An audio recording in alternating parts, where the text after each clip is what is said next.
In this episode with Chloe Wright. We allow things to happen. We allow children to see domestic violence in the home and wonder why they strike out later, or wonder why they do ram raids or take other people's things because they weren't valued. But my purpose was to create a space that women actually had a legal right to but weren't getting, and that I could show the government, instead of just saying, I would like to do this or do that, but I could show with data and with the narrative that this made a massive difference in the start of life for women's mental health, therefore the health of the child. There are changes, not just physically, but in society. You're expected to do and be certain people, and I've always been a free spirit, and I found that hard. I found, when you're a teenager in the 60s, and women didn't have the same stature, if you like, that men did, and I've always fought against that. It wasn't that I was for women's liberation, it was that I've always been for people's liberation. I don't look at gender or age or any of those things as being something that defines someone. I'll just tell you something that's a bit personal, but about once a year, used to be about twice a year, now once a year, maybe less, I have a great need to have a good cry. And I've found that in my life's work, my work now, I've seen so much, heard so much, that I've made the decision not to let it disrupt the work that I do. Some is so painful. So I'll go into town in my car and I'll play Sarah Brightman singing Puccini's Time to Say Goodbye. So for 20 minutes, I can be driving. I can still see, but I will be just shedding buckets of tears. And by the time I get to town, it's all gone, all happy. Men, and in these times, I think a lot of men don't understand, what's my role? Where do I fit?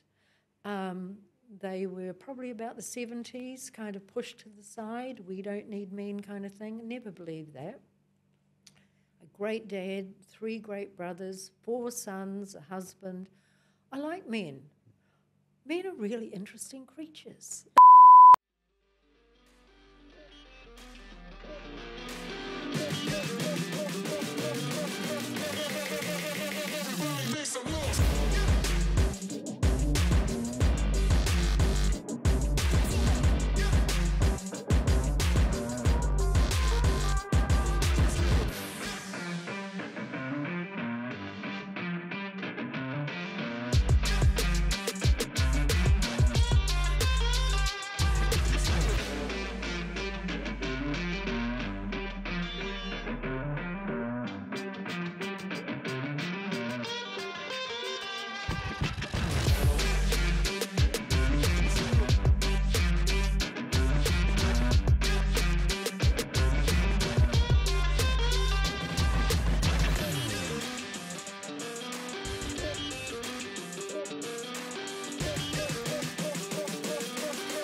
Chloe, thank you for giving up your time to be here today. I really appreciate that. Thank you, Steve. And I'd like to start, if I could, by asking you a question that relates to the title of our show, Life's Work. How would you describe what your life's work is? My life's work, I guess you only come to that at a certain point. You don't know that you're working towards anything. But I think nature, nurture, environment, the things that affect you in life bring you to that point. if you're lucky enough to recognise it and grab it. My life's work, I would say, in the last, probably since I became a parent,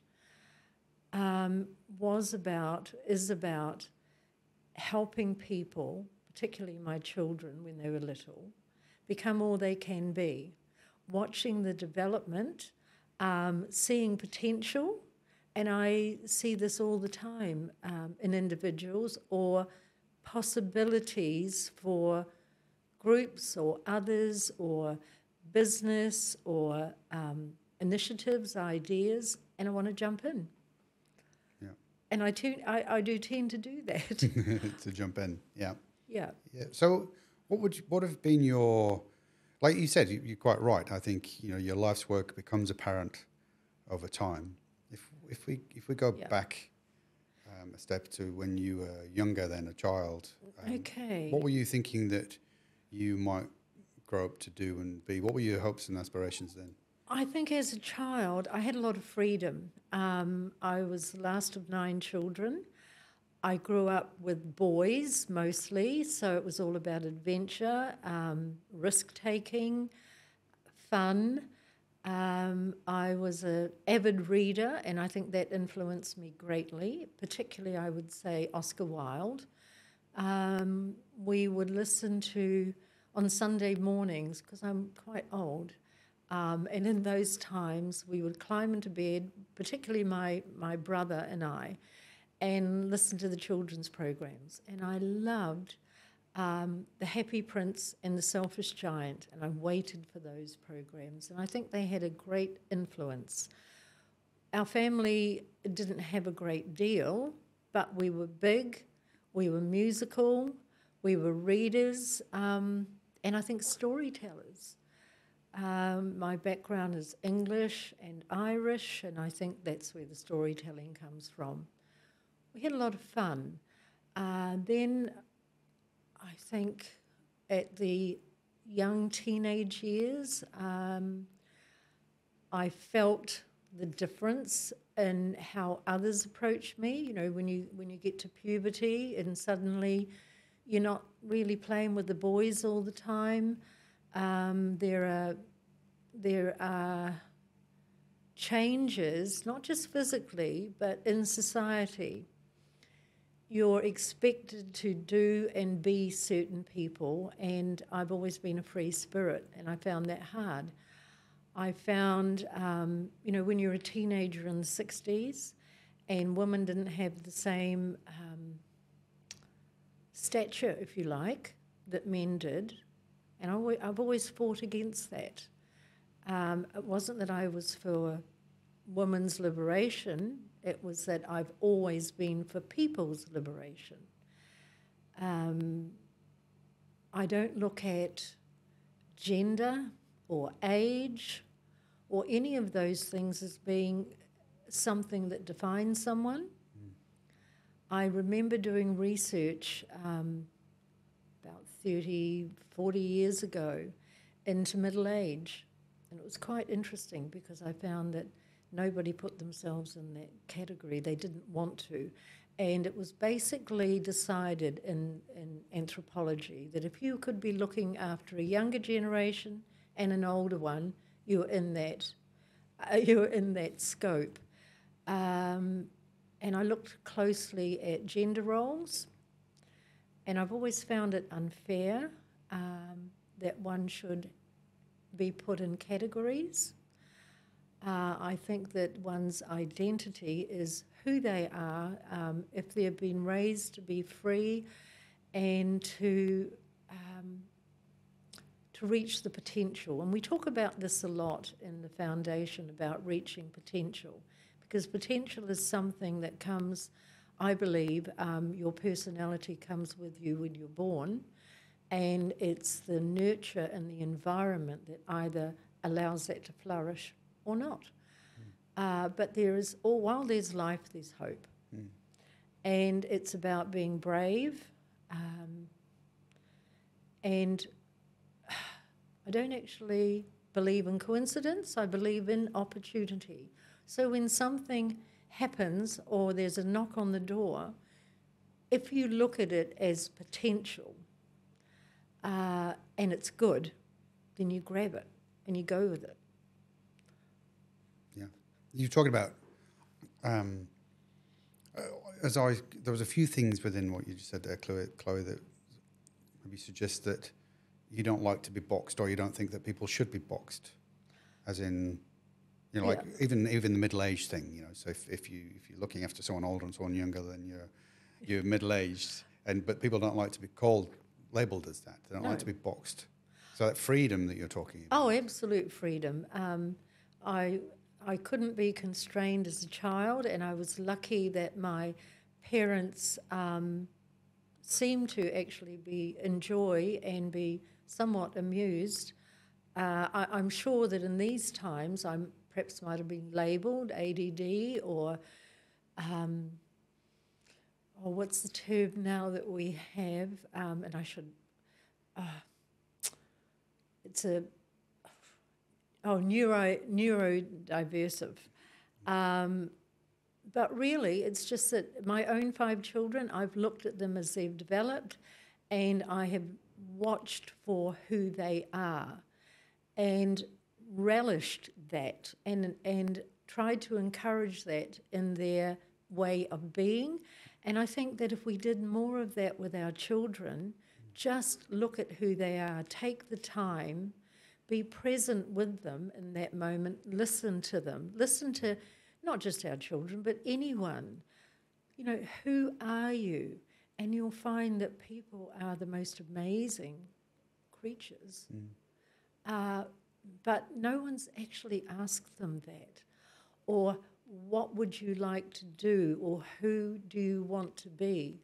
And it's really quite fascinating. So I don't think people should be constrained, except, of course, we have a social contract in society, and you can't just be off doing whatever that might harm others.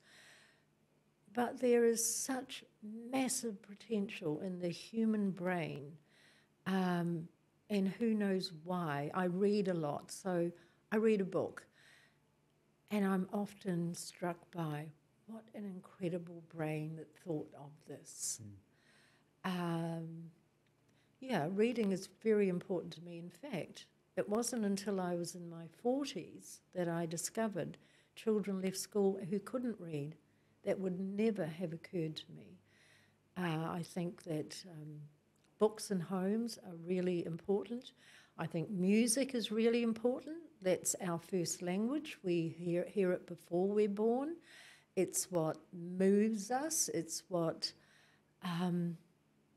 I'll just tell you something that bit personal, but about once a year, used to be about twice a year, now once a year, maybe less. I have a great need to have a good cry.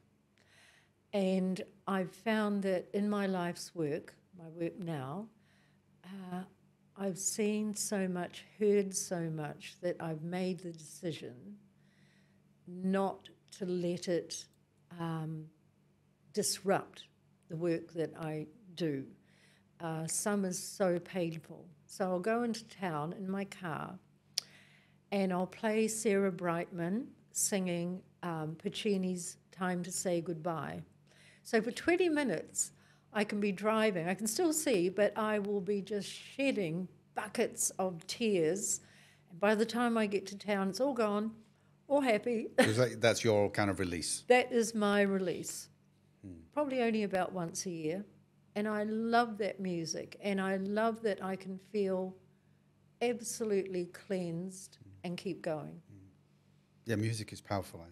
We can use it in lots of different ways. Love music. Yeah. Going back to reading, who encouraged you to read then? So you said you were reading a lot as a child. Was that a family thing? It was a family thing, because way back then, we didn't have television until I was about 14. And we had books. We had good books. And I remember reading, I think I was only about 8 or 9, Physician of Ur. And it was a big book. It was my dad's book, and it was about Egypt. And I remember reading about the mummification and about how they took the brain through the nostrils with pincers, and about how they mummified bodies, and about the scribes, and about the Nile, and I found it fascinating. And then I read numerous books that were probably children of that age probably wouldn't read normally. And then my parents bought me those lovely books that you folded out, and they had all of the three-dimensional pictures. Yeah, And there were pixies and elves and fairies, and I just loved that. And I always imagined. I think I probably had a very, very fertile imagination. And I think that's from reading. It's from a lot of, I'd say, a lot of laughter in the family, being free to express yourself, and yeah, I've been to a lot of places, and you can just through reading. Yeah. I've learned, yeah. So through reading, did your imagination kind of formulate who you wanted to be? You mentioned about people asking, "Who are you? Who do you want to be?" Is that were your parents influential in what you were going to do? Through school and after school. No, not really. I don't think they thought they could be that. They were very influential without trying to influence. Right. I recognise this now. I think that the stories of Oscar Wilde were very influential. And when I can relate it back to how I find it very, very hard to say no, and I do have to say no quite often. I think of The Happy Prince, and I wish all children could have that read to them a number of times. It's about, the story is about a statue that's covered in gold, and a little swallow lives there with the Happy Prince, he was called, and he doesn't fly south in the cold. He stays because he flies and he sees what's happening in homes, and he wants to support. So bit by bit, he takes the gold leaf from the prince and delivers it to those in need, and sees how their life changes. The person in the garret sewing till midnight, and the little matchstick girl type of thing, and changes lives, and eventually dies at the feet of the Happy Prince, who now has all his gold stripped off of him. And we listened to that Sunday after Sunday. And The Selfish Giant, that was another one. And I am sure that my mother knew the influence. I am sure they did things to teach us resilience, to teach us to wait. That was a hard thing when you're a child. But the lessons you learn, and you don't need, I can see this, you don't need to have a lot of money, don't need to have much at all. We had security. We had parents who they never did drink, and I don't see anything wrong with drinking, but they didn't. They always used good language. We played a lot. My brother and I and the boys down, the Tainui boys, were always playing, or I was reading. I didn't really play with the girls much. I didn't like the girls' games. It was all about someone being the bride and getting dressed up and having weddings. So that just was not me. And what was me was building a canoe and going down the river and getting into trouble for doing all these things. And and my mother always said, and it used to drive me crazy, she would say, "Oh, she's going to be a wonderful mother one day." And I had no, I never played with the pram that I had, the doll, all the other little things that all the girls had. But I have loved motherhood. It's been an incredible adventure. Yeah. It's interesting what you're saying about your parents influencing without overtly influencing. You know, there's a difference, isn't there? A subtle difference between teaching someone overtly and influencing them over time. I think, and in the sort of leadership space, from a training point of view, we've got to recognise that we are influencing all the time, whether we realise it or not. And as parents, we're influencing all the time. Our kids are learning from us. Absolutely. Even if we're not intending to teach them something. Yeah. And being mindful of that and having that consciousness around that, I think, is really important. Otherwise, we wonder why they maybe become who they've become. Yeah. And how did that happen? Well, they were following someone. So it's really important, isn't it? Well, I think that that's the most important. You know, what we work at now is supporting parents to nourish their children to thrive. And if you've got parents who support you, who nourish you, who when you feel safe, I think all of the children in our family felt safe. And now I know there are so many who are not safe in their home. They're safer out of their home, and I cannot begin to imagine what my life would have been like under those circumstances. It's everything, security. When a baby's born, you know, people think, oh, they need love, they need security, they need to know that they're safe. They need to know they're safe in the womb. You know, a lot of premature babies will be born with mothers on drugs, and so as soon as they can get out of there, they're going to get out of there, which is not a healthy beginning. You know, you learn a lot. I've learned a lot.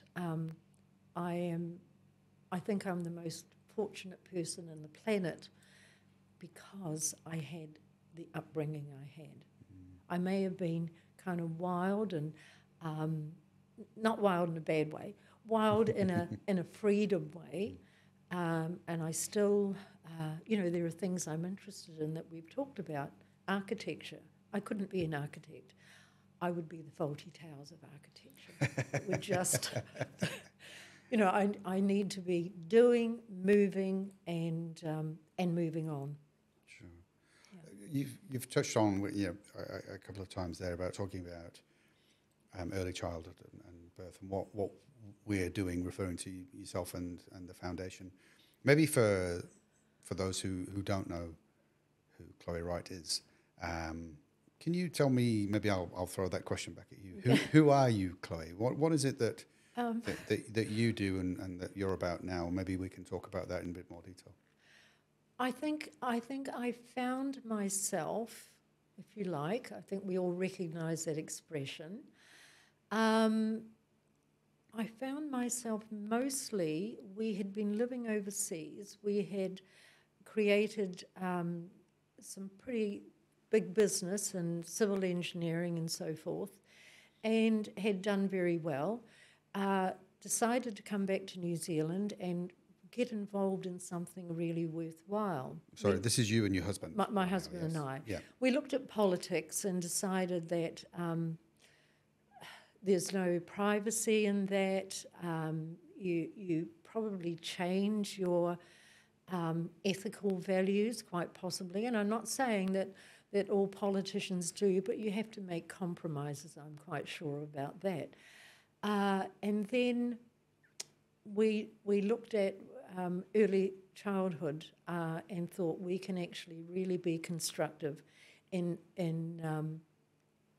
having an influence on children's early lives, creating a space where children can learn about socialization, and with that word, what I'm meaning is that to work together, to learn through play, to be in an environment where they're nurtured, nourished by people who know how to do that. You know, as a parent, I felt that I did, but what I see now is a wider world awaits them. And as long as they can be in a home that is secure, has love, encourages them. You know, we rely too much on school being the be-all and end-all. We need an education, but it's not entirely up to the government or to the teacher. You know, as parents, we should be reading to our children way before they go to school. We should be encouraging them in so many things. It's those first 1,000 days, 2,000 days, that really set the pattern. There's a saying, sometimes we spend the second half of our life trying to get over the first half, because if we haven't had that good nurture, that sense of security and being able to be who we can be, then we're struggling to find it after that. I was always happy in my freedom, but coming back, where I really found what I wanted to do was an incident where a boy stole something from our children. And in doing that, I, as the parent, was invited to be part of the, as was a parent and considered the victim in this, part of what would happen to this young 16-year-old boy. And so I decided that, well, I talked to the police and I said, what I'd like is for him to read 3 books. He had left school and he was moving now with a little gang of boys who had had negative influences in their life. So they agreed to this. So I got A Man's Search for Meaning by Viktor Frankl, very important book that was influential in my life. The Concrete Jungle, and Gandhi, the story of Gandhi. And so he was to read a book once a month. He had 30 days to read it. He had to write just 300 words or more if he wanted on the book, and he and I would sit and discuss it. And I felt that these would really help this young boy. Anyway, and if he didn't, then I would just turn him back to whatever the system was going to do. So he didn't complete it the first month, and I said to them, can we have another month? And we did, and he didn't do it. And I handed him back, and I have regretted that ever since, because after that I found he'd left school and he couldn't read. And it would never have crossed my mind that you couldn't read when you left school, and he was too ashamed to tell me. And I still, all these years later, feel that loss, but I determined at that time that I would do something, whatever I could do for that situation. And there have been a number of situations, I think, in our lives that they're watershed moments that affect us deeply. And we make decisions, and usually the decision is, oh, I would like to do this, or I would like to do that.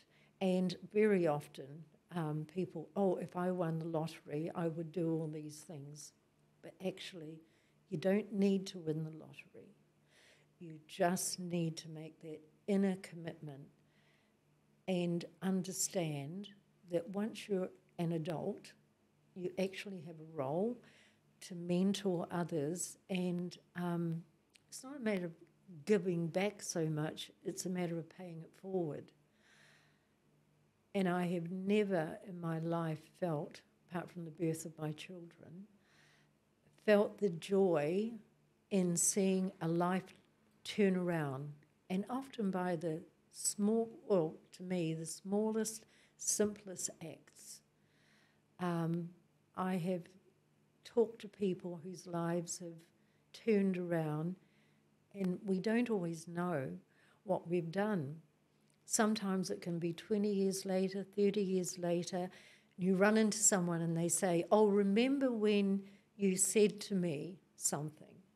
Or remember when you gave me whatever it was, and actually you don't remember it, but it made all the difference. And in that, we all can do something. I listened on the radio this morning on the way in here, and someone was quoting Ronald Reagan, and they said he had a quote, you can't change everything, but everyone can, it was like, you can't give everything to everyone, but everyone can give something to someone. And I thought, sometimes we just need to be brave. We don't need to worry about what's going to happen if we say this or do that, because we'll never know the good that might happen if we do it. I'm thinking about I suppose what I'm gleaning about who you are, Chloe, when you, in that situation with that boy, and, ordinarily I'm going to say, having worked in the police myself, as you're aware of, I think most people would have just left that boy to the system and whatever that meant, and then moved on. But you felt that there was an opportunity there. You've mentioned that about every situation as an opportunity to try and impart some knowledge, wisdom, albeit maybe from someone else in a book form that might influence someone. So I think that speaks volumes about who you are and where you're coming from. But also I think the fact that you were able to acknowledge and reflect that you hadn't considered something as part of that, the fact that he might not be able to read, and that taught you a lesson, also says something about you and your willingness and openness to learning and self-reflecting as a person. Yeah, I think when who am I? That's kind of a hard question to answer. I'm not afraid. I don't think what I've got to lose. If I think about it, I do tend to just move in the way that I move. So I'm not afraid. I do reflect. I love to learn. I value that we're just on the planet for a time, and everyone else who is on here with them, if our paths cross, there's an opportunity. I have loved, I have loved learning about others, and we shouldn't other the other, but ways. I've been in prison a number of times, and I sometimes I love the reaction to that, but the prison I've been into, I walk straight out again the same day, so I'll just make that clear. But being with the women who are incarcerated and seeing the talent that's there, starting to understand why they're there, understanding that I could so easily have been there if my life had not begun the way it did. If I had not I make choices. I make choices on how I will be, how I will let something affect me. I choose how to think. Because if I didn't choose, I could be overwhelmed by the pain that I see, the sense of hopelessness, despair that I encounter pretty much on a daily basis. But I think we get to that where it's not about not being brave. It's not about worrying about what will happen if I do this or if I do that. It really is about jump in and start swimming. That's what I do. That's what I've always done. I've always been a risk taker. And, we must be who we are. And that's where I want to be when I see those the little sparkle in someone, or the potential, or someone talks about what they wish they could do, is jumping in behind them.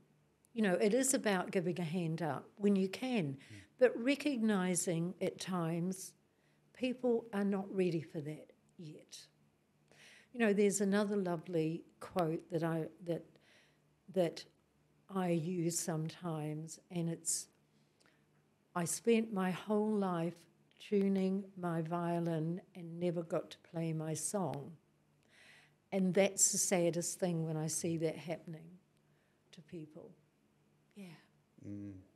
Well, that's who I am, I think. Yeah, okay. Yeah. So when you jump in, you jumped into early childhood. So just before we touch on that, was the situation or event that you talked about with the boy and the books, the reading, was that one of the reasons or triggers for you to look at early childhood as an option of one you wanted to do? I think it was, Steve, because some things you don't think too deeply about. Some things that affect you greatly, they affect you in your heart, they affect you in your brain.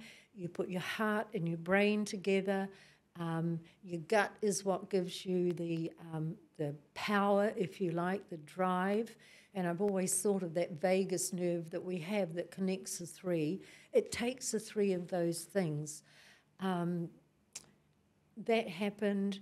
We had come back here. We'd been financially very successful through telecommunications, through civil engineering, in a big country where you can be very successful. And the question was, what are we going to do with this? We want to do something worthwhile. We've always been driven by, not by financial gain, but by purpose.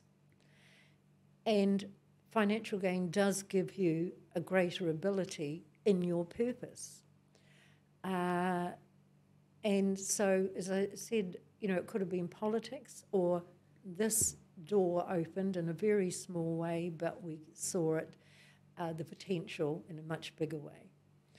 And that's where we went with that. We do other things, business-wise, to create the ability to be able to do what we're doing here.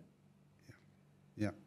So if I can, talk about the early childhood centres that you've got, because that's a very successful business and model. Can you talk to us about how did that start? Well, that was kind of interesting. Without using names, we had friends. He was a professional man, and his wife and sister-in-law had a early learning centre. All the will in the world, but they couldn't make it work as a business model. And we looked at it and saw that as, well, that can be a business model, but why not create it into something that can have a huge influence on a lot of children and their early start in life? And so it's like a lot of things we've done. You look at an idea and you realise it's about scale, and that's what can make it work.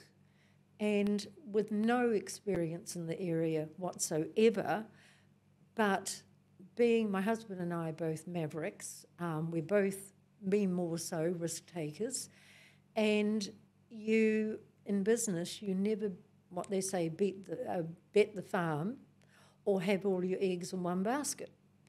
And so we headed off there.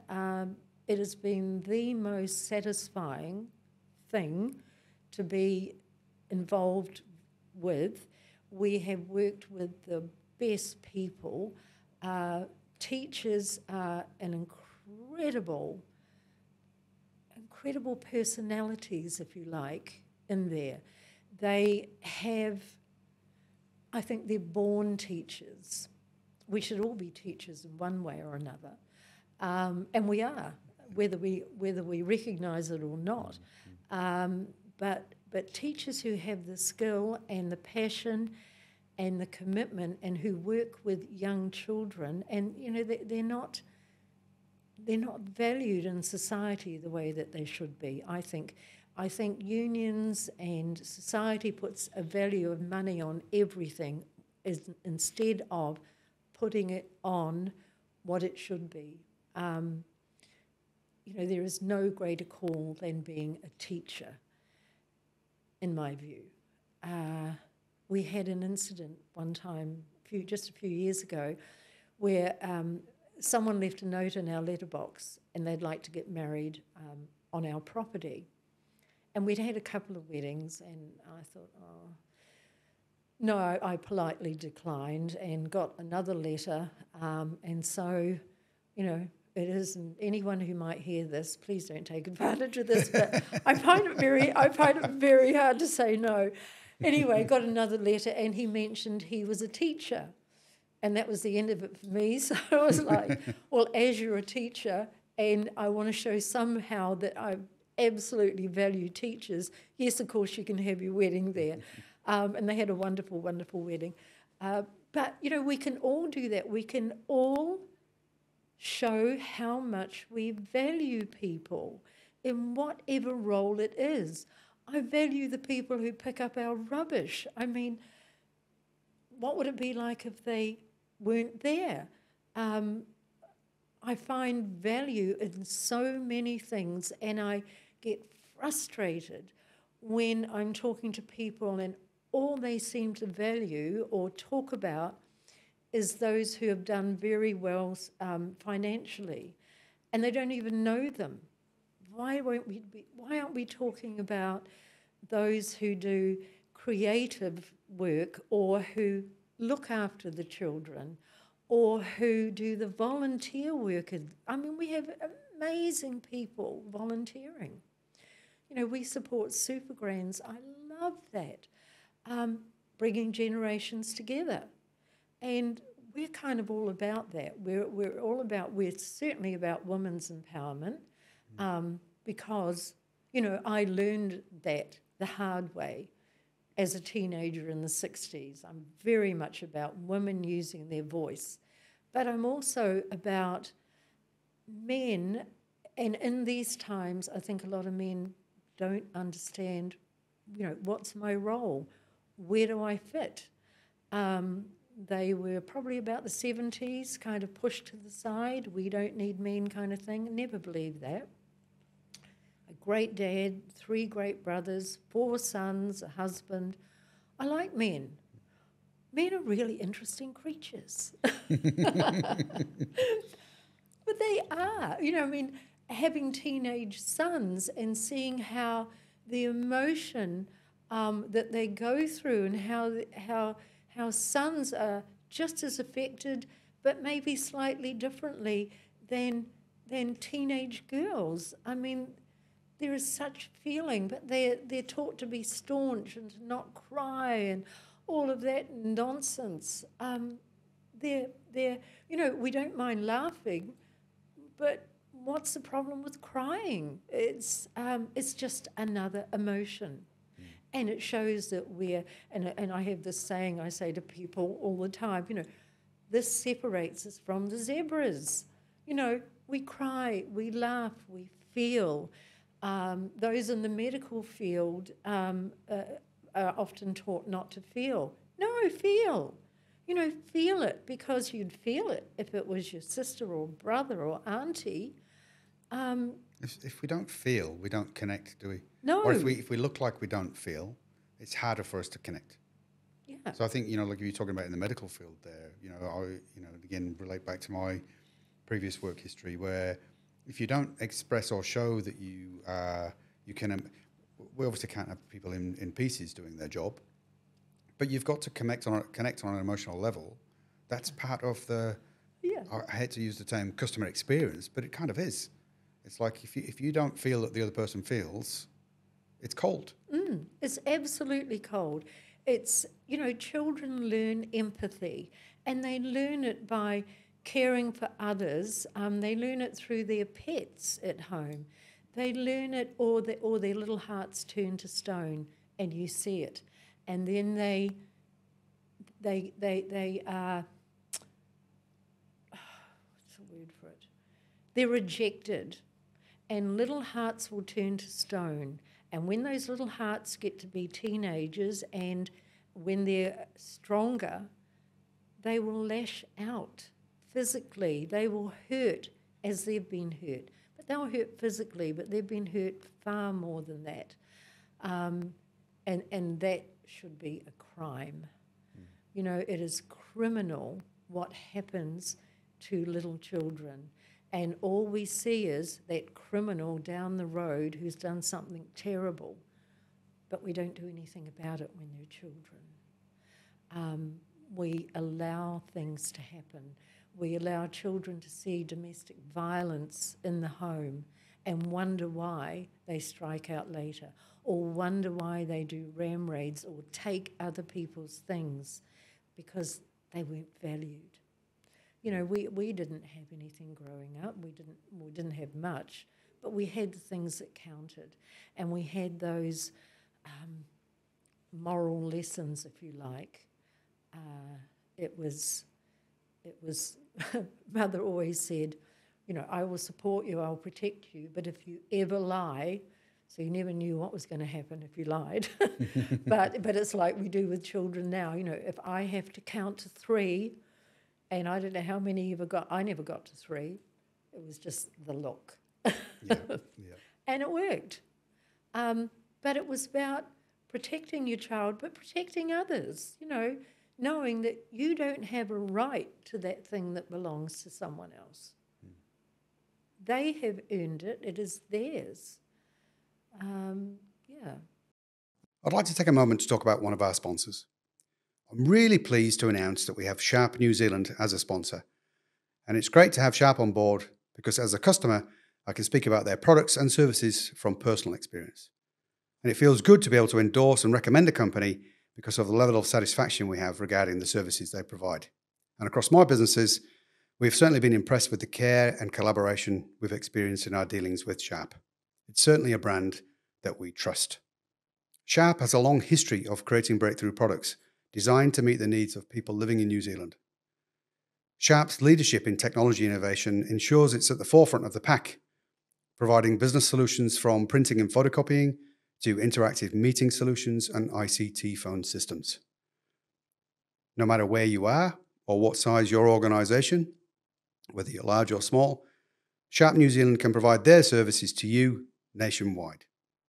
If you're looking to upgrade your technology or renew your photocopier leases, talk to your local Sharp team or visit the website at sharp.net.nz. So, Chloe, can we touch back on the early childhood centres? Because I've got a sense of why you went there and how that started, as you explained. But that started out as Kiddie Corp, is that right? And became BestStart. Yes. Which I think the name in that says something as well about where you're coming from here with the early childhood side of things. So, can you talk a bit more about that business? Because it's a nationwide. Yes. Is it nationwide? Yeah. How many centres have you got? I think there's just under 300. Wow. Across the country, down to from Invercargill, way up north, which probably isn't a great deal. I think it's only about 8%. But it's the biggest one. And, you know, we started with one and we saw the potential for what it does with children. My husband, you know, we've had many different businesses. He's very entrepreneurial and I'm the risk taker. You know, I've come up with ideas. He has. Some have been a bit of a disaster. But that one has been the one we wanted to grow it when we saw what it could do. And when you grow something on a scale, you know, you've got the economy of a scale, which is really good. And we have a lot of support for all of our teachers, which we can do. When you've got just the small 1 or 2 centres, people can't actually... it's very hard with all the administration and everything else. So I think it's become the gold standard, or we have a trust mark with the government.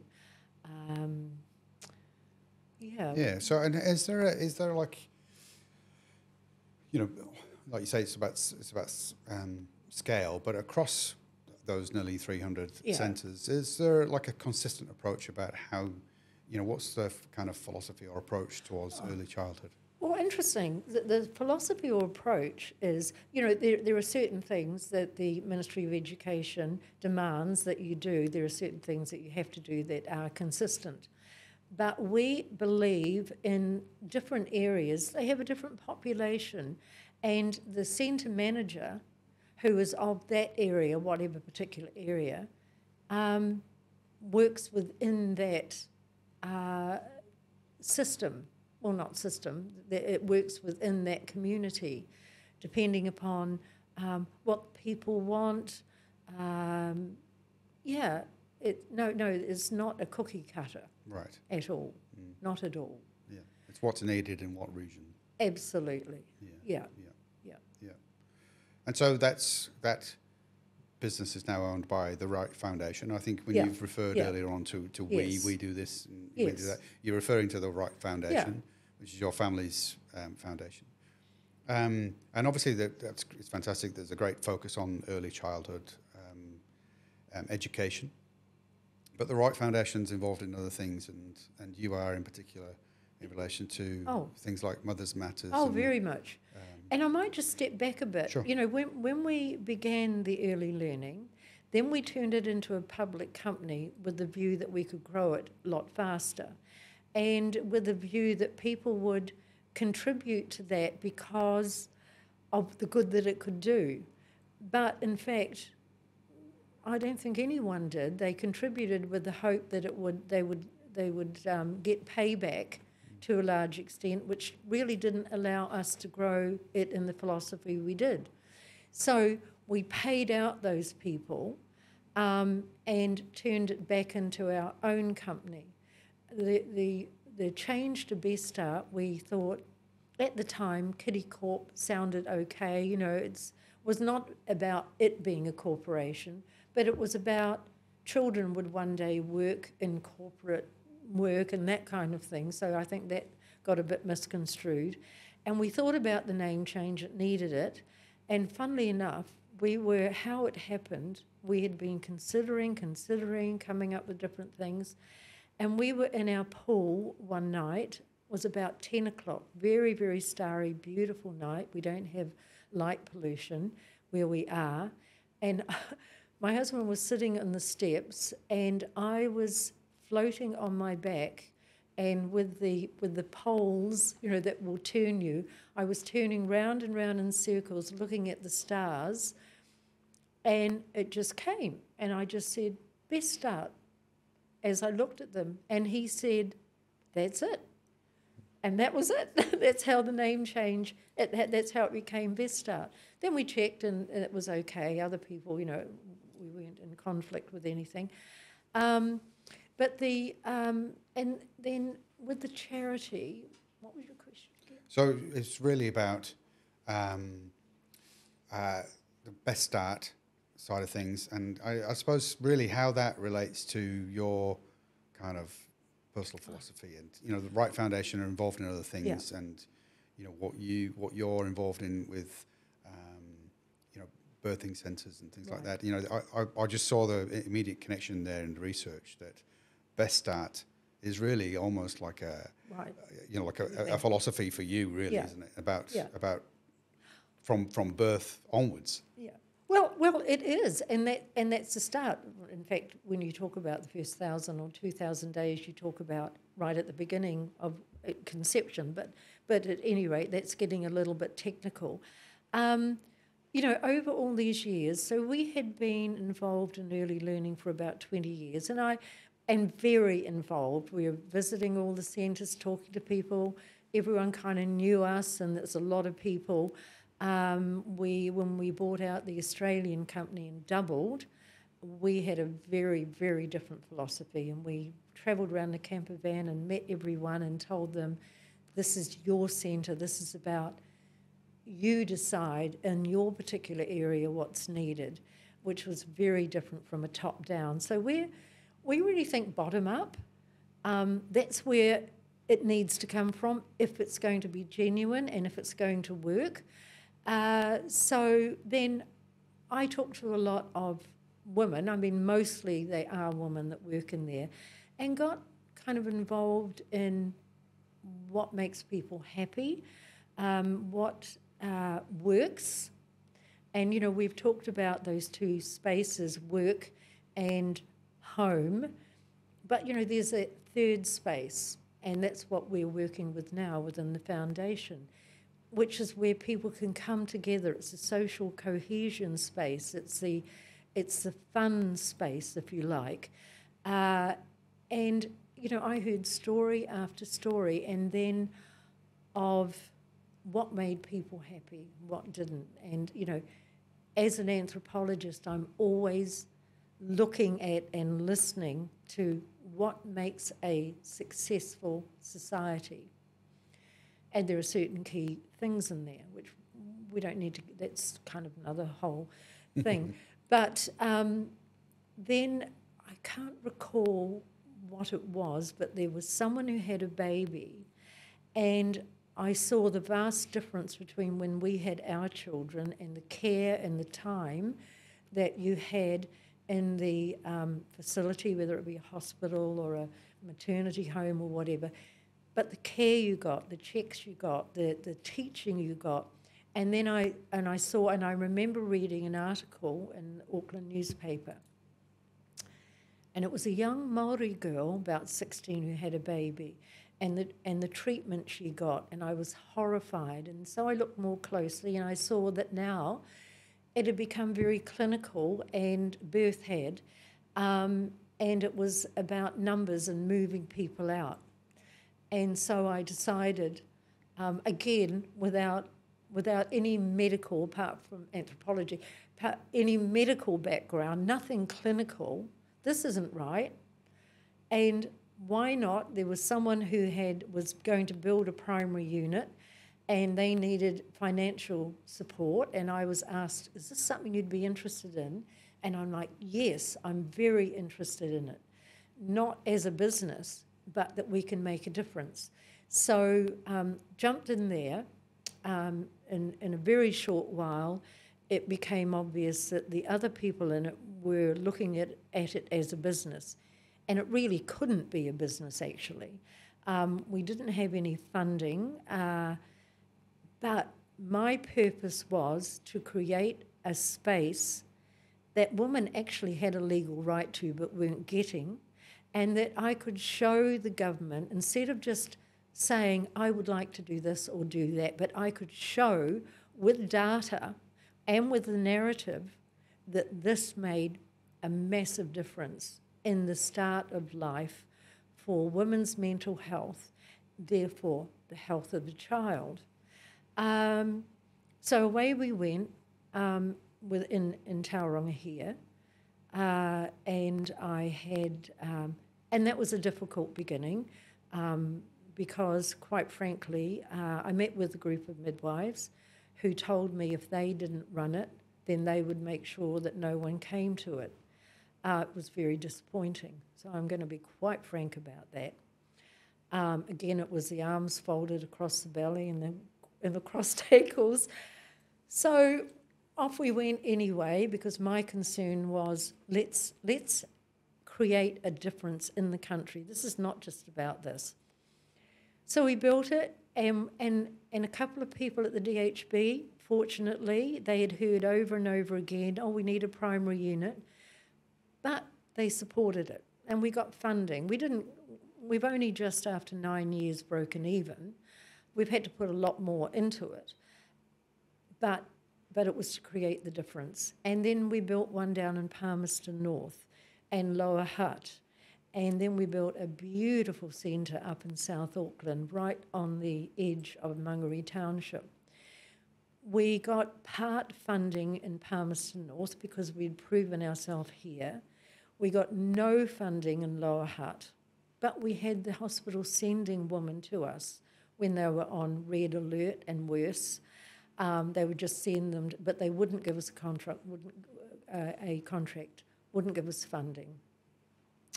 In Ngāho Mangere, amazing centre run by Pacifica Māori. No funding at all for 4 years now. That one costs about 1.8 million a year to sustain. But we've had absolutely no support from the government with all the invitations. So that's why in the foundation, I began Mothers Matter, to let women know about their legal rights at birth, and they do have them. No one has any right to throw a woman out of hospital after birth, but it's done, and it's condoned. I think in our country, women do not use their voice enough for various reasons, sometimes cultural, sometimes because it doesn't affect them right then and there. And I've always been about individual empowerment, and I get very passionate about this, so you probably have to stop me. No. But so we did the Mothers Matter campaign, and that still remains to bring recognition. We did the film Who Holds Our Mothers. We had thousands of response from people that we'd saved lives. We had 2 academics, someone from the Mental Health Foundation, and one other person who complained.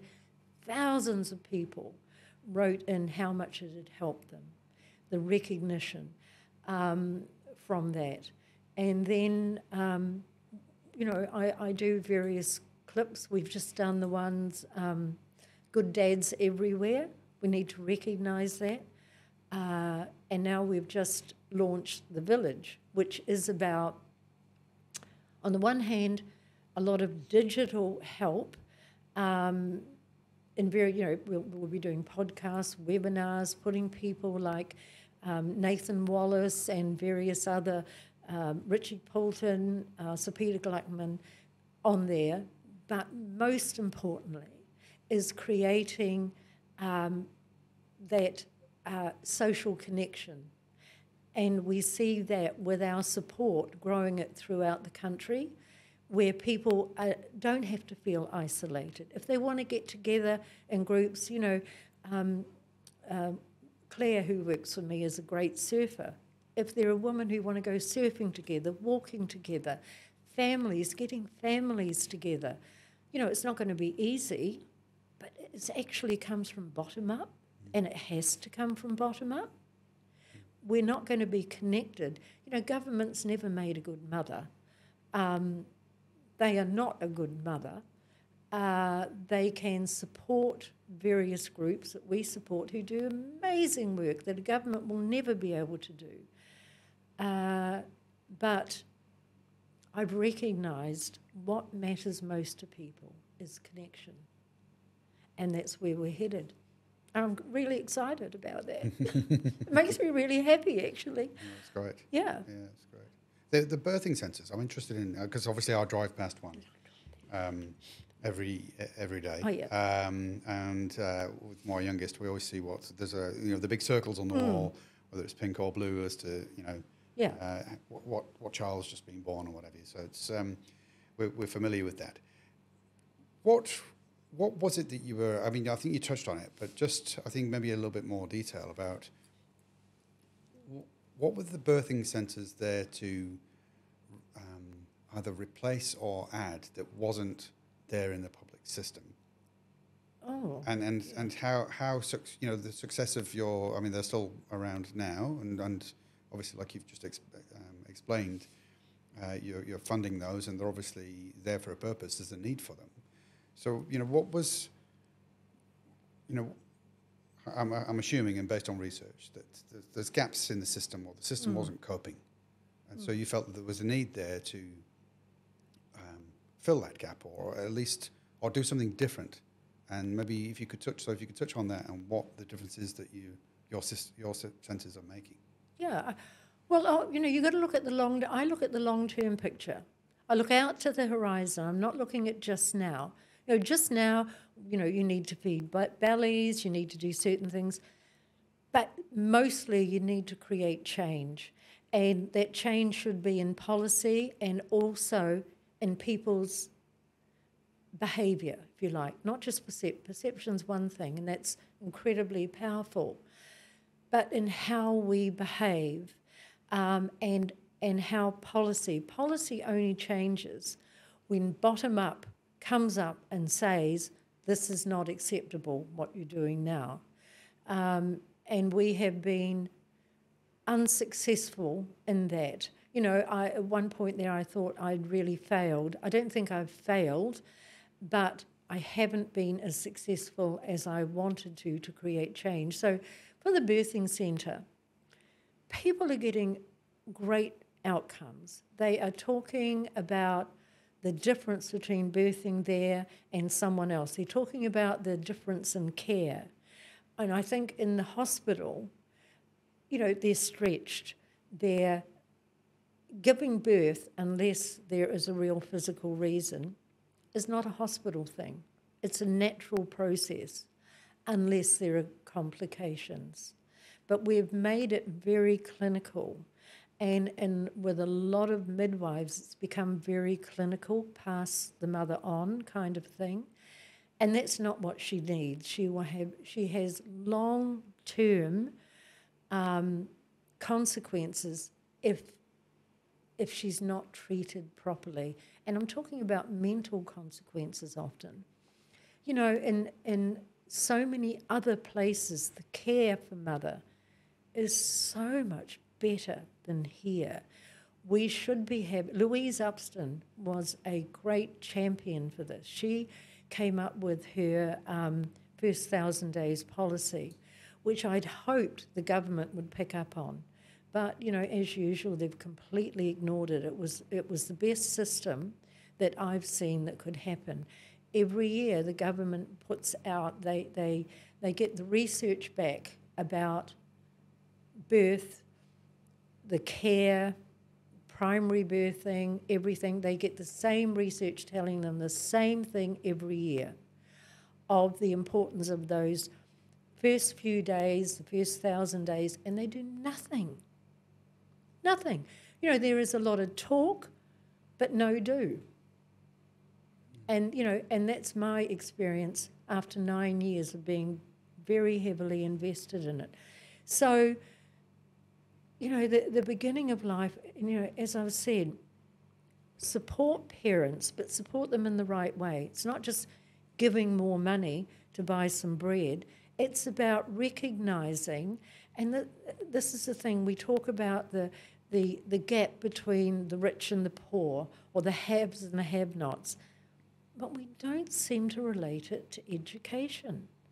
You know, if you're working at a takeaway bar of some kind or other,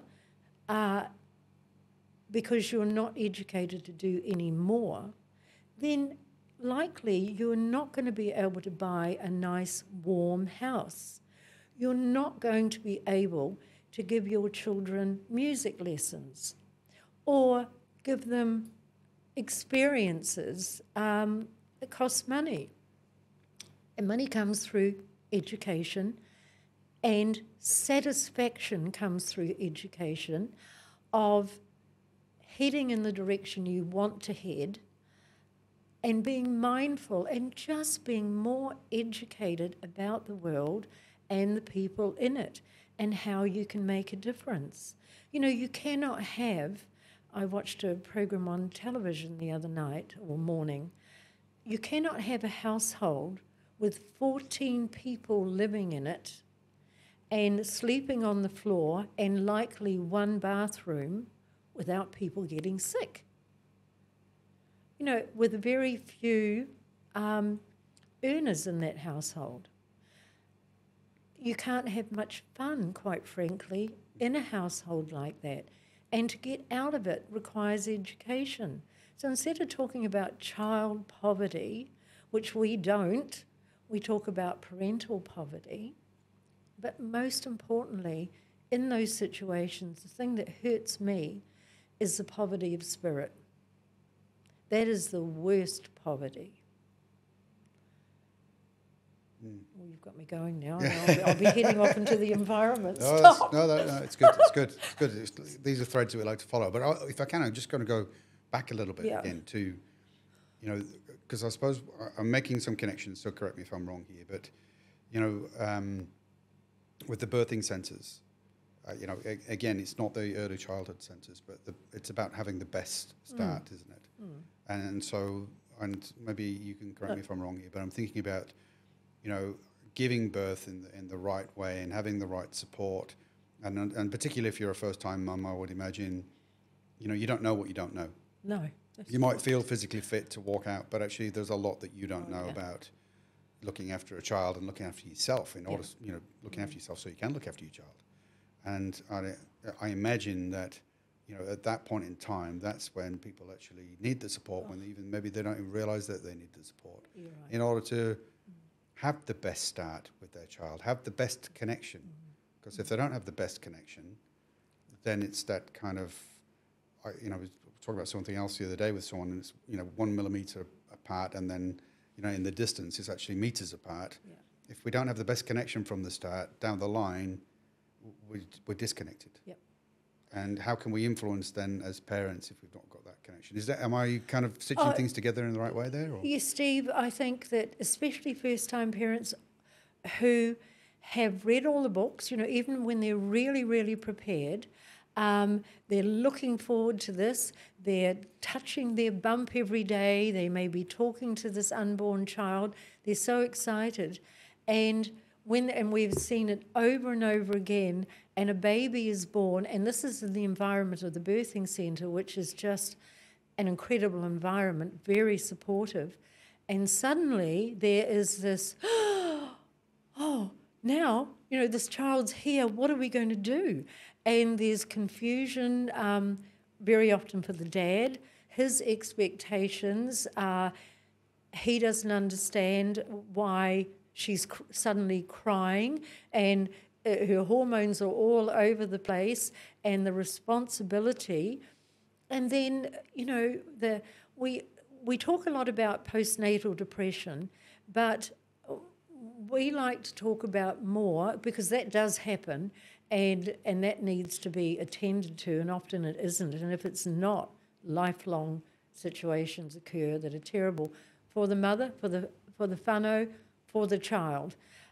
But perinatal distress isn't talked about enough. And perinatal distress is that kind of halfway house where when you're pregnant, you worry about all sorts of stuff.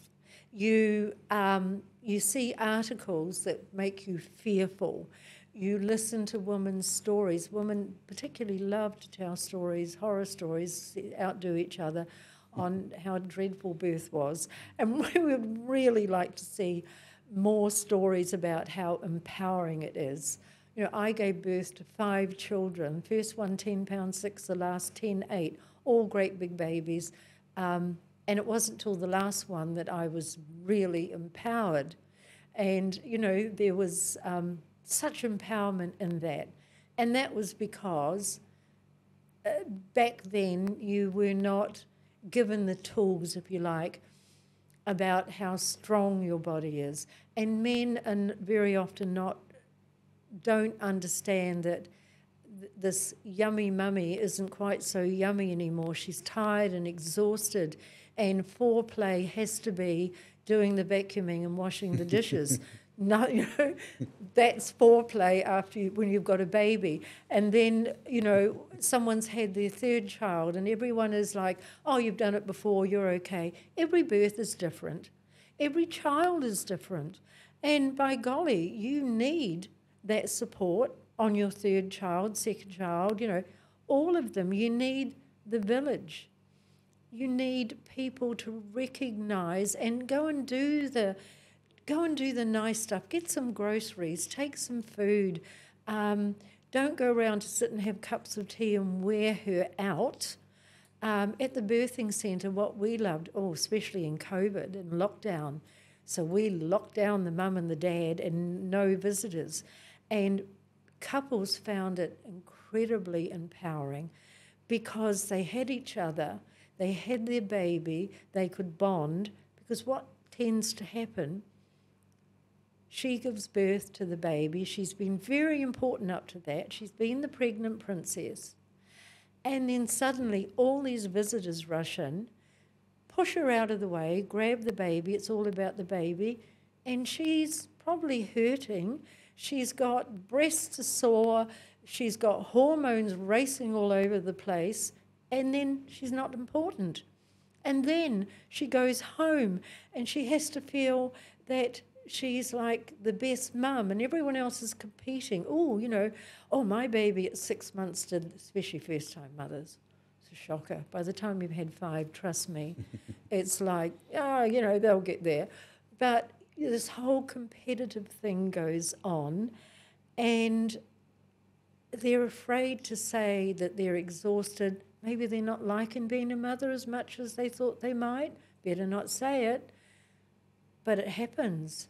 And some mums end up hating their baby. They do.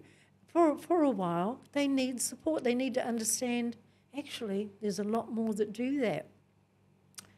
When your baby's 18 months, just show me a mother who has not locked herself in the bathroom to get some peace. You know, it's all part of it. Let's be honest about it. And this is what I guess I'm working at with the conversation. Let's be honest, let's be open, let's be supportive. When the woman's in the supermarket and the child's screaming and crying, don't look at her like she's some bad mother. You know, I see that and I will always go up and I'll say, hey, been there, done that, glad I'm not there anymore. But, you know, it will pass. And now is the time to really, they're not terrible twos, they're little explorers. Mm-hmm. You know, they're stretching the limits. They're checking you out to see if they're smarter than you.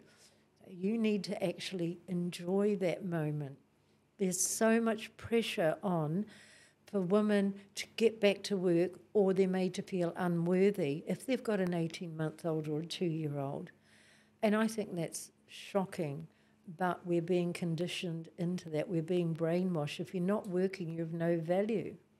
And yet you're doing the best job that you will ever do in your life. You know, I'm CE of Birthing Centre, of the foundation. I'm very involved in business.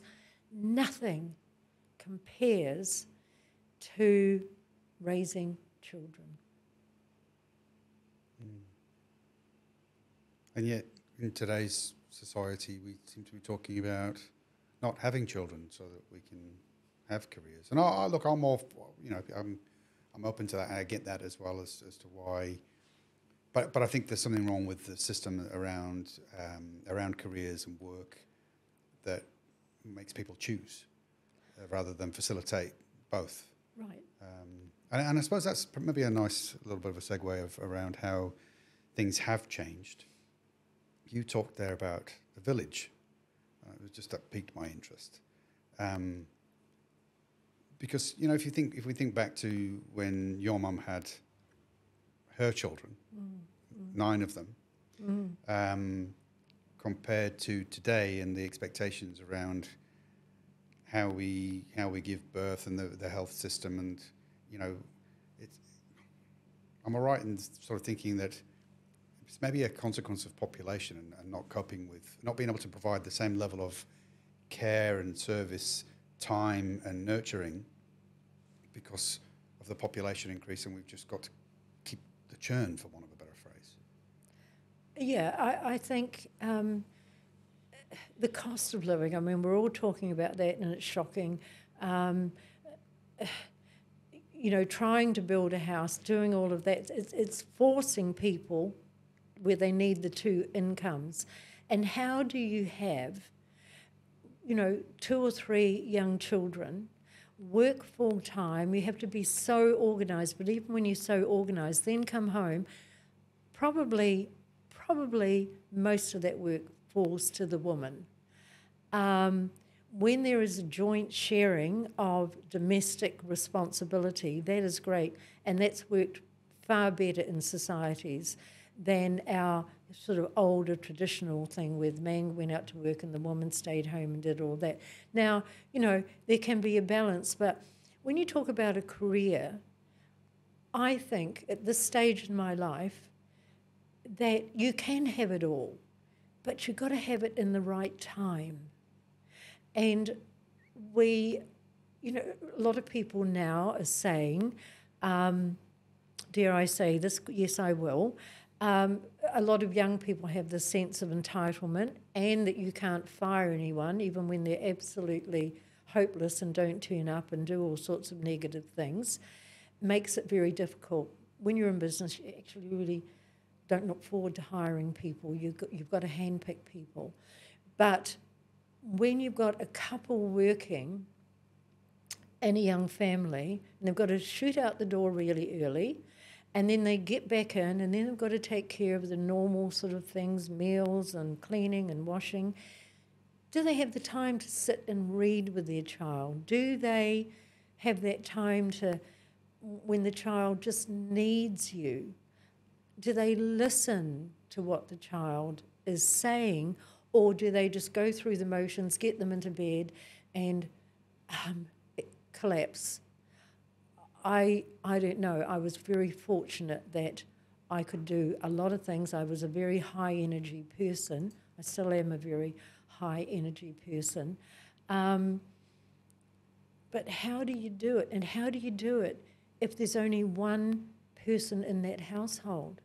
How can you do it? I've spoken to so many mothers who have a supportive partner. You know, there are two parents in the home, and they say, how can a person with only one adult function and do that? It's hard. And that's why, you know, in the village or the third space, we need that opportunity for people to be able to actually be cared for, but be part of something else, not just cared for, but actually care for others. You know, get the energy. We get energy from the sun. We also get it from other people. You know, people give me energy. Yeah. I get to the point of quite exhaustion, and then I can meet someone, and I'm excited about them, what they're doing or what they're thinking. You know, I've learned to say, when I once would have heard someone come up with very odd ideas, I think I can put it that way.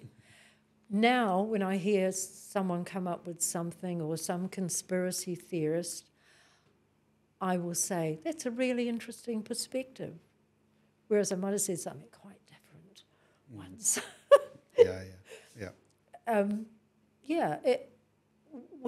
We need to be, you know, get back to that, whether the village, the connection, someone caring.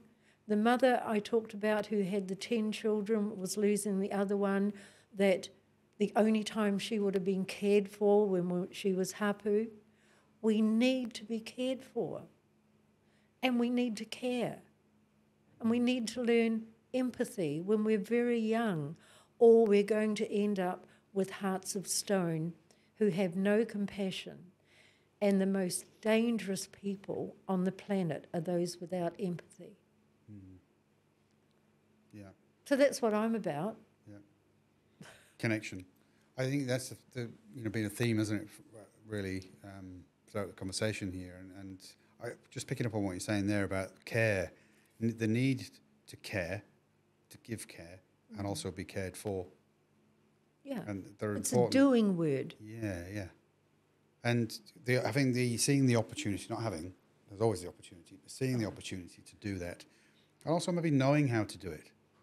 And having the feeling like you've got the freedom to do it, not be boxed like we started off this conversation, and feeling constrained by what of the things that may have gone before, that you may have been influenced in your childhood, in your upbringing, in your community, that says actually I shouldn't allow myself to care so much or show care for other people. I think there's an element of that in workplaces too, with leadership around, you know, it's a job, and my job is to make sure you do your job as opposed to caring. And how can we expect people to care for us if we don't care for them? You know, there's a lot that's sort of coming to my mind as I'm thinking about this, Chloe. You know, just even the physiological stuff, the chemicals, oxytocin, serotonin that we have to get from other people. If we don't care, we can't be cared for, therefore we don't get that element. And then we just got the dopamine and endorphins that, you know, that are selfish. Which we can chemicals. get chemically if we want. And yeah, absolutely. And we just get ourselves. We don't need anyone else for it. But that's only half of life. Yeah. It's, I met a man and he was bent on believing that everyone used him. Everyone was out for what they could get from him, and that he wasn't going to do anything for anyone because, you know, it was all bad. His life was all bad. And his life wasn't bad, I must say. He owns a huge farm and has all the freedom in the world and so forth. But anyway, he was really determined to not be part of anything. And so I met him again another time because I was very interested in him. And he told me that he had a DNR on himself, so do not resuscitate if anything happened to him. And so I said, see, this is the thing, you've got to break down walls. And that's how you can help people. And I said, if you collapsed in front of me, I would do CPR on you and I would revive you. And you know why I'd do it? And he was like looking all grumpy, and I said, just to annoy you. And, you know, and now he actually talks to me a little bit because it was like, stop it. You know, and I think sometimes when people put up walls, or, you know, if you had to go into a WINS office or some other office, and I'm sure there are wonderful people, but I've heard a lot of stories about shame and embarrassment and so forth. And, you know, people put up that glaze and there's no expression and and maybe they're doing it because they have to say no a lot or because they can say no, I don't know.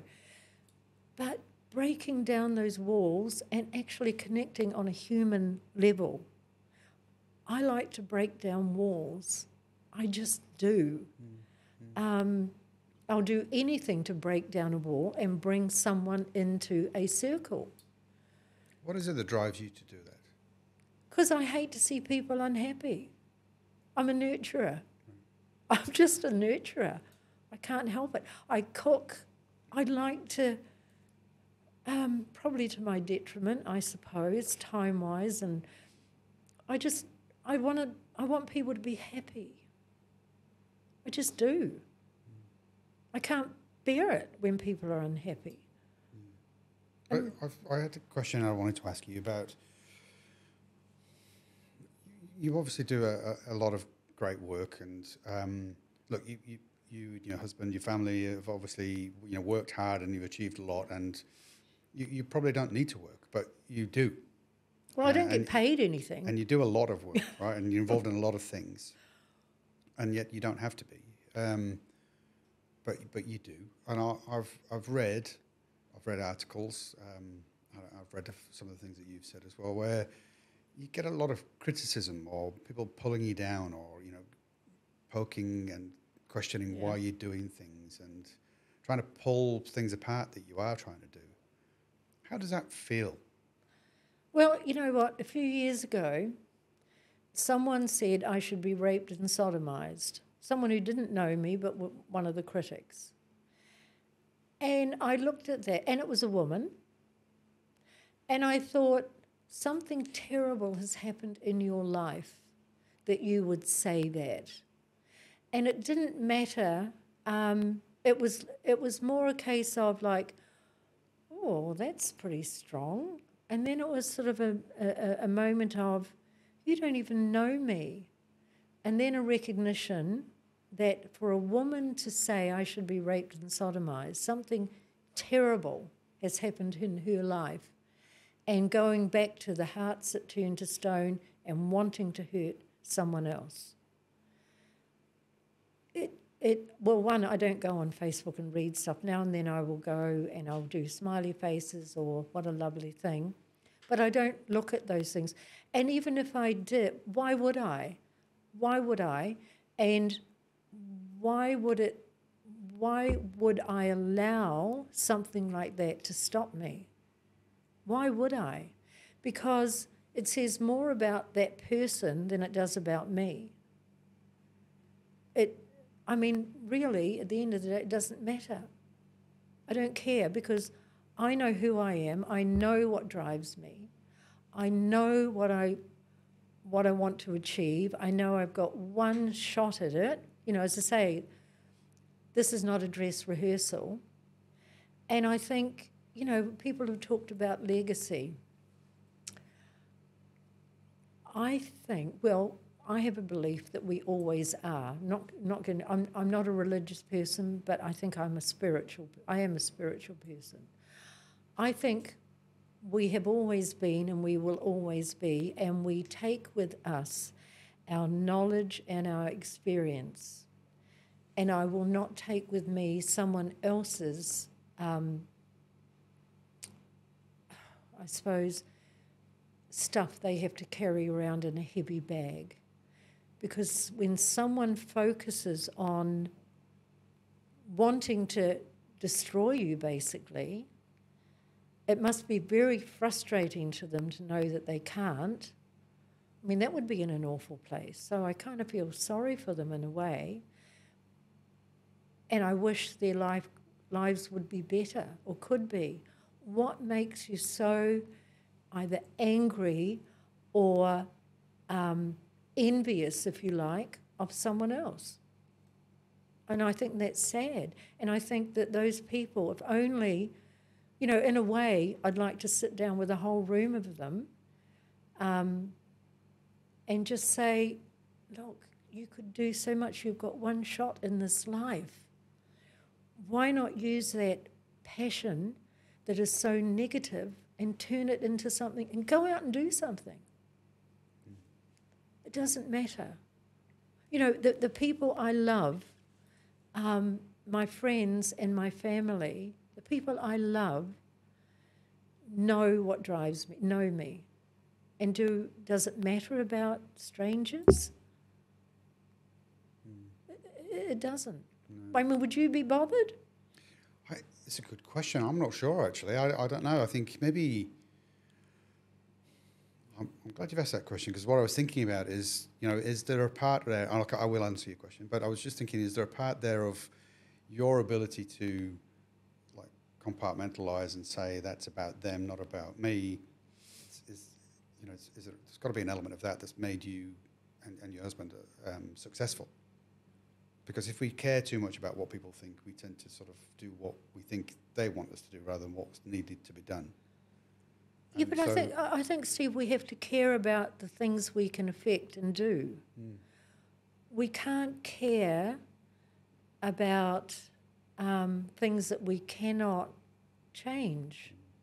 We can try and change things, and it must always be for the positive. Why would you want to change something and make it really bad? And maybe those people who are like that, well, I guess they do. They want to, they've got to be unhappy, sad, angry, and they don't want anyone to be happy. I was talking to a young woman recently, really interesting, and she was recently a mother, and she was looking after her child, and she was getting a hard time about not going back to work. And she said to me, I'm happy. You know, they were building a home, and she's loving this role. She said, I don't think my friends want me to be happy, and I'm happy.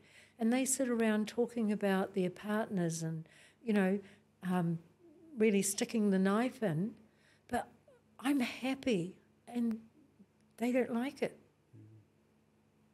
And that is such a waste. You know, it's not easy to actually even be born. It's not easy to be that, you know, I mean, a day later I might have been a boy with a whole different mindset, which I'd hopefully like, but, you know, I'm really happy. I'm sure my parents didn't actually want to have 9 children, but it wasn't that easy in those days. Oh, thank God it wasn't. Yeah. Well, that's what I think now. You know, you might not always think that day to day, but what one hell of an opportunity to be on the planet and to do something. Yeah, sure. You said then just, that's what I think now. Your attitude towards that's about them and not about me in relation to what people might say about you. Is that something, I'm thinking about answering your question here. Yeah. Is that something that's changed over time? Is that what you think now? Did you always think that way, or? I was outwardly, well, I was very thin-skinned and highly sensitive, probably because I was a very creative child and highly strung, if you like. And it's not that I've got a thick skin. I still have a huge, like one of my sons said to someone, my mother's got a massive heart, and us 5, being the children, are right at the centre of it first, and then she's got a heart big enough, you know, for anything. I have disallowed my sensitivity to get in the way of what I need to be doing. Does that make sense? Yes, absolutely. Yeah. Yeah. So I'll answer. Yeah. I'll answer the question. So I'm going to answer it this way: that even just a few years ago, probably would have been more sensitive to what people's thinking was, what they thought about me, what they said. I've learned, and I'm still learning, to pay less attention to that, because opinions are like assholes, right? Everyone's got one. But actually, what's important is my opinion and the opinion of those closest to me.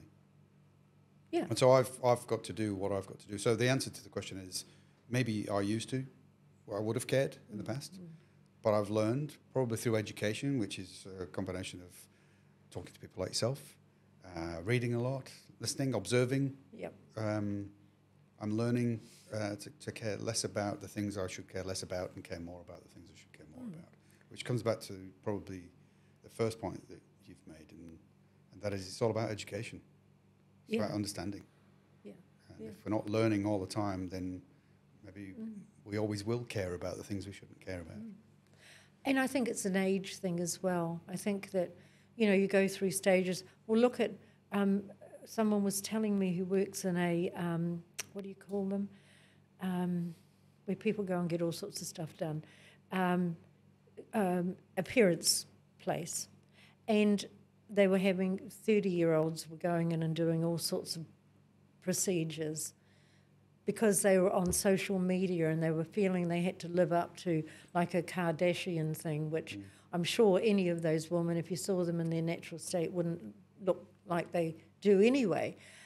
And that's really sad. And I think that when you get older, I had a professor once, and an Indian woman, and she said the best thing to me, because I'm always rushing and I'm always looking ahead, and she said, it was so simple, be present in the moment. And I've learned to be present in the moment. So if I'm in a hurry and someone wants to talk to me and I can see it's something they're really feeling, I'll stop. And I won't say like I would have once, I've got to go. I remember went to my car, parked on a road, a lot of cars were parked, and there was a young woman sitting in the car next to my car. She was a young Asian woman, and she was sobbing her heart out with her arms on the steering wheel and sobbing. I could hear her through the window. And I tapped on the window, and I said, can I help? Because it's a stupid thing to say, are you okay? People say, are you okay, when you're obviously not. And so I said, can I help? She's like, no, and she was sobbing and sobbing. And so I just, and then she wound the window down a bit, and I just said, look, I'm going to be in my car here. I'm going to be here I'll stay for 10 minutes or so. If you need someone, I'll be here. And I had to be somewhere else, but I stayed there. And then after a while, she stopped, and she was just sitting kind of like looking, and I think she was getting ready to go. But it's being present in that moment for a total stranger who may not be a stranger anymore after that. That's a really cool thing. And I think your question before, how do I feel when people say all these things? And I think they don't know me and they're a stranger. I wonder how they'd feel if we weren't strangers. And I would be open to that. It's just sad. It's not sad for me, it's sad for them. because I'm not going to waste the breaths that I have in this life. I'm going to give it my best shot. And then one day I won't be here. And that'll be a damn nuisance to me, I'm sure. There you are. So giving it your best shot. You've achieved a lot, as we've already touched on. There's so much more that we haven't covered, and you're still working hard in lots of areas in the work of the foundation. What's next, or what are you going to keep pushing towards? I mean, if we talk about legacy, you touched on it earlier. What is you've already got a legacy, but what is it that you want to achieve still? What keeps you going? What I want to achieve now, well, it's really a continuation. With the launch of the village, I want to have where I see all over the country people getting together in groups and doing fun stuff. We don't use that word. We don't celebrate. That's why I love being involved with Pacifica people. They celebrate. They know how to celebrate. They know how to sing. I want to see something that I've had a vision for come to fruition, and it will be with a very tight, small team I've got of people. So I always have a strategy. I always know the end game, but it's never really the end. But it's about connecting people all around the country. You know, our focus in the foundation is only New Zealand. I had a dream once of going to Africa and living there and helping people. But then when we came back from living in Texas, when we thought about what are we going to do, and I saw very big social changes here. And I thought, we have so much need. I mean, a lot of people are doing wonderful things and sending money off to Thailand and places, but we've got terrible problems here that are just hidden. We have such an underbelly of despair. You know, we only see the good things when, you know, sadly, when a disaster happens, when there's a storm or whatever, and people get together in a community and help each other. And then when it's over, it's over. You know, in New Zealand, you can walk down the street, people will hardly say hello. I'm kind of like, well, I probably shouldn't say this, I'm like the village idiot. I'll say hello to everyone. Because, but they don't. You know, you're in France and everyone is bonjour to everyone and kissing on the cheek and recognising. But it used to be like that here, though, right? I mean, well, I came here 25, as I told you earlier, I came here 25 years ago from a very large city in the north of England. And when I first came to Tauranga, my experience was that everybody would stop and say hello to you. And my immediate response, I'm ashamed to say, was to put my hand on my wallet and be thinking, what do they want from me? Because that didn't happen where I'd come from, and if it did, there were ulterior motives. Yeah. So it was very friendly, very engaging. Everybody had time to talk to you, to say hello, you know, tip the cap kind of thing. But I don't see that now. That's wrong to say. I see less of it. Yeah. It's diminishing over time. And that's why we need to kind of reverse that back. And, you know, and it's not going backwards, it's actually going forward in a more positive way. You know, people are like, you know, do you want to go back into, well, no, they don't say that to me actually, but, you know, if you want to go back into the past, no, you want to go into the future with connection and a far more healthy society. And healthy societies are not made up from people who, if they're, you know, someone talks to them, they're like, what do they want? You know, that's not healthy.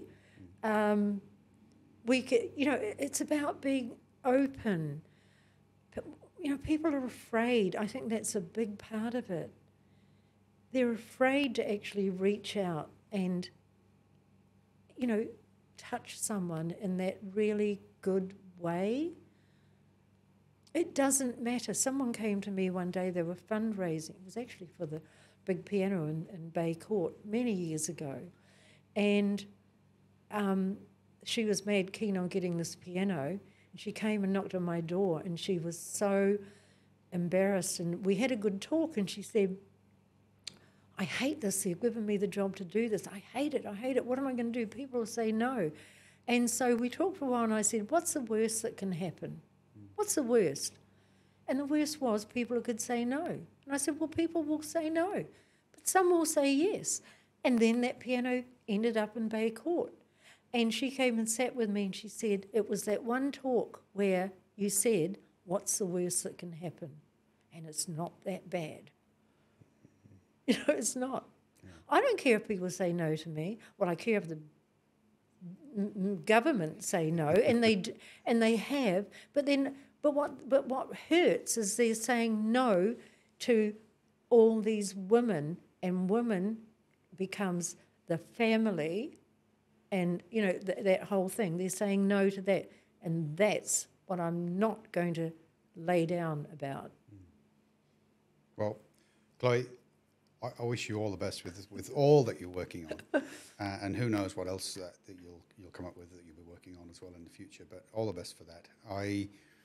I've enjoyed our conversation, not just this recorded conversation, but people won't realise that actually we ended up talking for an hour before this. I could probably talk with you all day and listen to what you've got to say, but I can't take all day because you've got so many things to work on. Yeah. So look, thank you very much for your time. I really appreciate it. I've really enjoyed the conversation, and I wish you all the best for everything that you do going forward. Well, thank you, Steve. And you must come by someday. Just give me a call, and you and your wife, and have a cup of tea. Sounds wonderful. Thank you. Very English. Awesome. Thank you.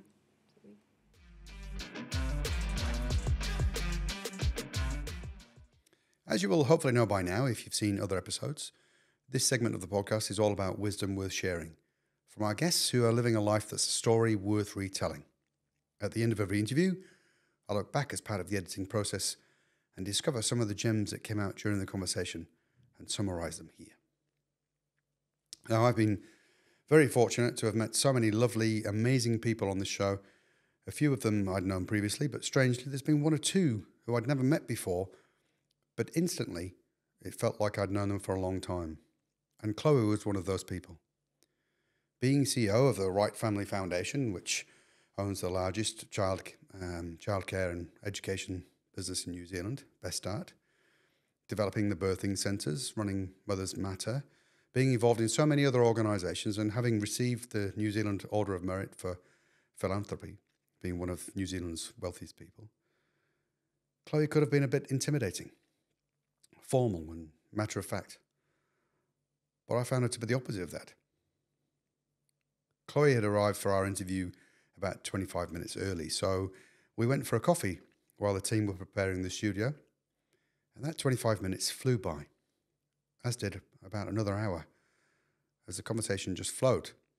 Now, you might be wondering why I'm banging on about this, but that's because it's extremely relevant to my personal why. And that is that everyone goes to work, who goes to work, is able to feel happy, safe, and successful. And for that to happen, we need leaders in every walk of life who have the skills and abilities that Chloe has to be able to instantly put people at ease and enable them to open up and share their thoughts without fear. And by leading by example and doing that first to show you it's okay. Leaders like Chloe listen attentively to understand, and then they respond in ways that demonstrate you've been heard. It's not rocket science, but it's powerful stuff, and it makes a huge difference to how people feel. As Chloe said, take time, be present with them. People are the most amazing creatures. So, Chloe is a leader who doesn't need to work. She doesn't get paid for the work that she does, but she does it to make a difference. And she's doing that on a number of levels. Why is she doing that? Because she cares. Again, this is a fundamental requirement for leaders to be good and successful. They need to care. Chloe studied anthropology at university, but she was learning about how the world works as a young child. Brought up in a family of 9 children, Chloe says that she was, and still is, a free spirit. She didn't want to be boxed or labelled growing up. And as a family, they didn't have much, but what they did have was a strong family unit, support and guidance from parents that were able to influence free spirits without being seen to do so. Some of that included giving Chloe books at an early age, with certain stories that created learning opportunities for her. That would be the start of a lifelong passion for reading, learning and education. Chloe's parents were obviously very smart people. They probably had to be with 9 kids. It's clear that what they did provide was the best start for Chloe and her siblings. It's probably no surprise then that this was the same approach that Chloe and her husband had, and they would apply to raising their own 5 children, and then also in business. It even became the name of the extremely successful business, BestStart, which is the largest early childhood education business in the country with 300 centres nationwide. After returning from an extremely successful business venture overseas, Chloe and her husband wanted to do something with the money that they now had. They wanted to make a difference. An event which involved a teenage boy who had stolen from her family influenced their decision. Again, what I heard in this story was about the skills of a leader. Instead of reacting, as most people naturally would, and leaving this boy to be dealt with by the police and the system, Chloe created a bit more space between the stimulus and response and thought about how she could make a difference with this boy.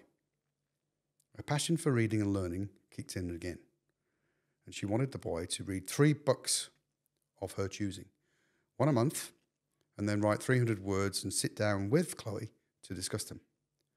She wasn't being mean or exerting power over the situation. She was trying to give the boy a chance and for him to learn something as part of the process. Unfortunately, though, he didn't take part in the process, and he eventually was led back into the system. Chloe didn't just move on from that, though. She learned that the reason the boy hadn't participated was that he couldn't read. She was both astounded that the system would let someone get through school and not be able to read, but also that she hadn't realised that this could be a barrier to her plan being successful. Chloe learned from this, again showing leadership skills of self-reflection and being open to learning from things that don't go so well. This incident caused Chloe to want to do something about this situation. Her passion became the start that children have in life.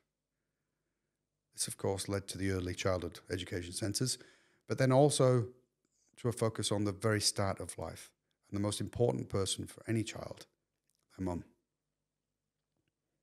Chloe became aware of the issues with mums being churned through the maternity facilities in hospitals too quickly, due to both the need to move people on as a result of increasing demands on maternity wards nationwide, and the willingness of mums who felt okay to leave, not realising the importance of receiving the advice, guidance and support that they will need. The kind of care placed around mothers that Chloe remembers receiving when she had her children. Chloe then started to invest in birthing centres around the country, the idea being that this would relieve some pressure from the maternity units in hospitals, but also be able to provide a more comprehensive experience for mums as they started their journey of motherhood. Clearly, Chloe stated that the most important days for children are the first 1,000. What happens in that period shapes the future for the child, but also for the mother. She firmly believes that the start of life determines how we turn out, and that what we are seeing in society today is a reflection of how we've been starting our children's lives. And I couldn't agree more. I think in this busy world of instant gratification, high activity, high stress, the need to work to pay the bills and is resulting in parents who, let's face it, don't get a user's manual when they take their child home for the first time.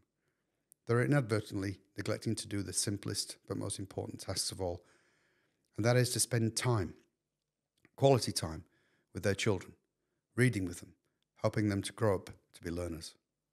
Getting the right advice about how to look after, feed and nourish children in their formative years could be the difference between them growing up healthy or with health issues from bad habits that started when they were very young. I think the way for the government to avoid having to pay for and fix our health and societal issues like we have today, essentially being the ambulance at the bottom of the cliff, is to help us help ourselves. And the best place to start with that is at the start of life. We need to be investing much more into ensuring that our future generations have the best start they possibly can. The work of Chloe and the Wright Family Foundation are already making a huge difference in this area. Hopefully, you've been able to take many insights away from this interview that you can apply to some aspect of your life, work, and legacy. Use them, share them with others. As I always say, sharing is like teaching, and teaching helps us retain what we've learned and commit to change, which of course is necessary if we are to enhance our life's work. I hope that you are happy, safe, and successful in all that you do, and remember, live a life that's a story worth retelling. I'm Steve Worsley, and I look forward to seeing you next time on Life's Work, the podcast all about wisdom worth sharing.